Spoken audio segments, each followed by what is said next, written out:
Next to me is just shy of £2,000 worth of gaming PC hardware, and this is a pretty interesting build. This, of course, is focused around the ZOTAC RTX 3080 Trinity that's hiding in there, and we also have a Ryzen 3900X and a load of Corsair stuff to go with it too. So in this video I want to show you, talk you through the parts, show you how to build it, and possibly more importantly, show you how well this thing performs. So without further ado, let's jump into it. But first, if you haven't already, consider subscribing for more videos like this one every Monday, Wednesday, and Friday. Now let's start off with talking about the parts. Now I'm going to run you through the parts that I have in this system, and then I'm going to mention what you could swap out to make the system a bit more useful for you, maybe to bring the budget down or change things around to be more gaming or editing focused, anything like that, so stick around.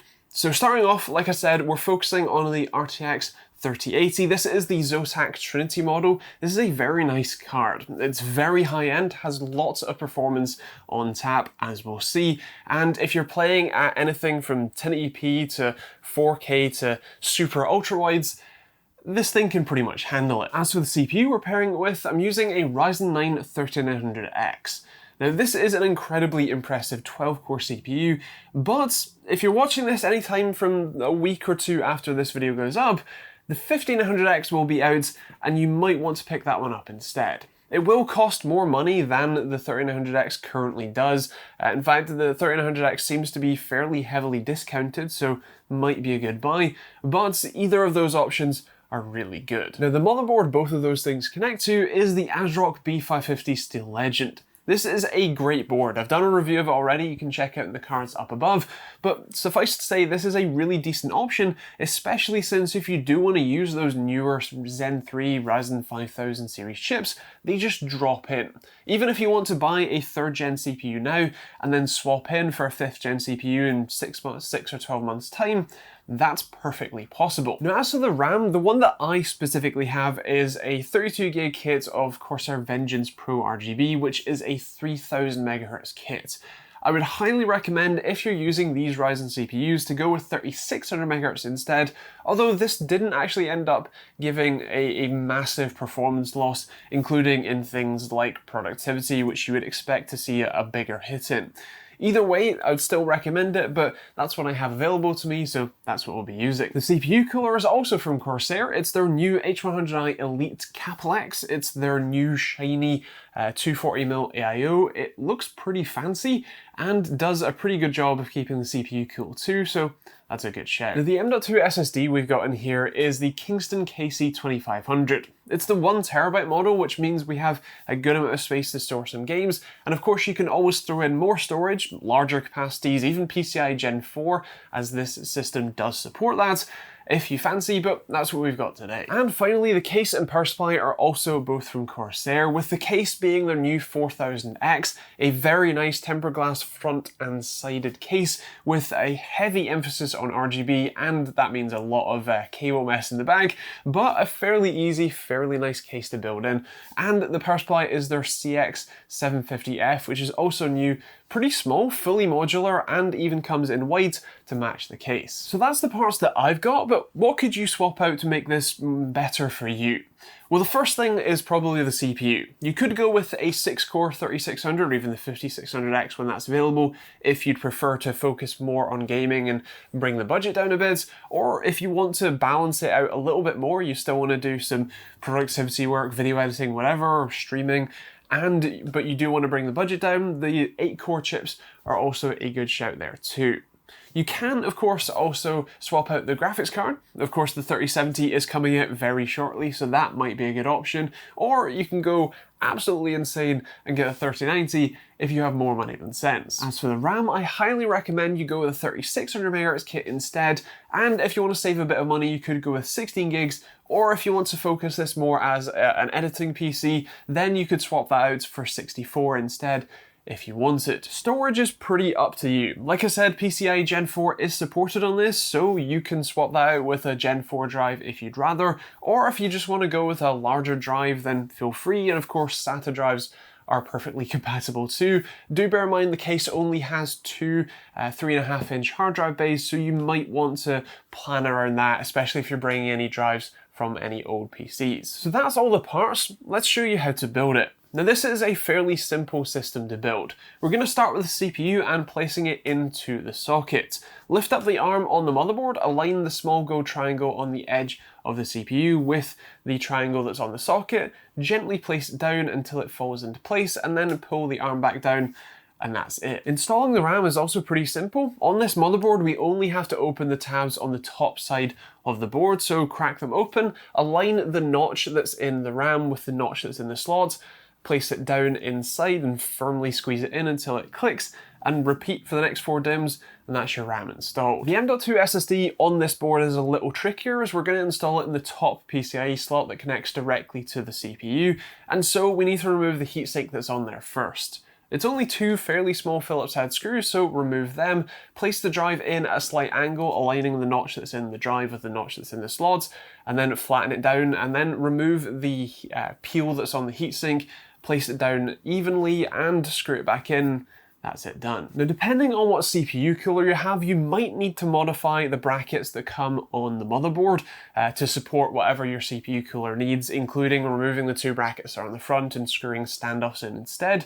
Although with our cooler, it uses the standard and not my personal favorite AMD mounting method of the 2 clips that are already on your motherboard, so you can just leave it alone for now. So with that done, we're pretty much set with the motherboard, so we can move that to one side and start working on our case. Now, I'd highly recommend you take off both side panels, and then we can look at installing the power supply. You want to pre-attach any cables that you're going to need here, like your 24-pin, your 8-pin, and the multi-8-pin PCIe power connector for the graphics card, as this thing is pretty power hungry, and you'll also want to connect a SATA power connector for any hard drives, and the 2 SATA power connectors we need, one for the case and one for the cooler. You might also want to plug in the RGB cable if you want to sync the power supply's RGB with the RGB in the rest of the case, so feel free to do that, and then we can install it. All you do is you offer it up from the back side of the case and put it flush with the mounting surface and put the 4 screws in, and we're pretty much good. We can now go ahead and install our motherboard.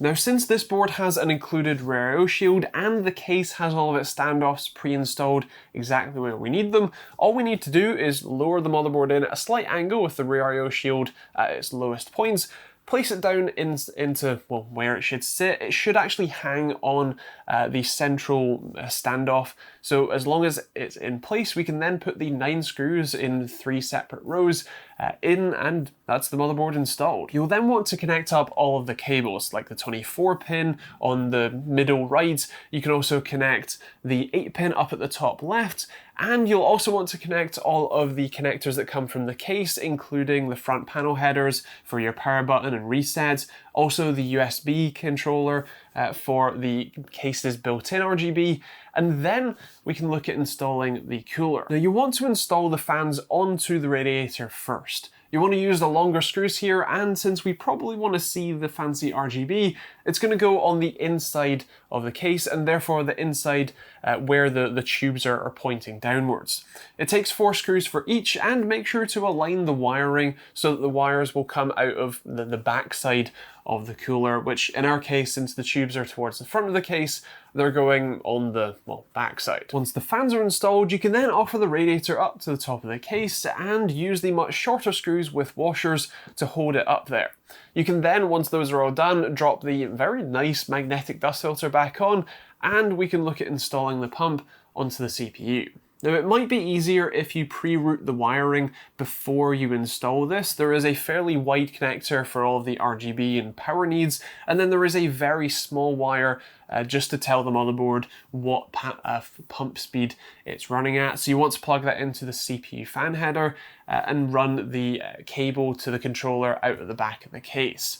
Once you've done that, you can then take the plastic cover off, and since we're using an AMD motherboard here, we will need to change the bracket that's on it for the AMD one. Once you've done that, you can then place it down as thermal paste pre-applied, so as long as you place it down fairly squarely and hook the 2 clips on either side and tighten it down, we're pretty much good to go. You will want to plug in the cooler to its included controller and plug in the USB cable that comes from the controller and the SATA power cable there as well.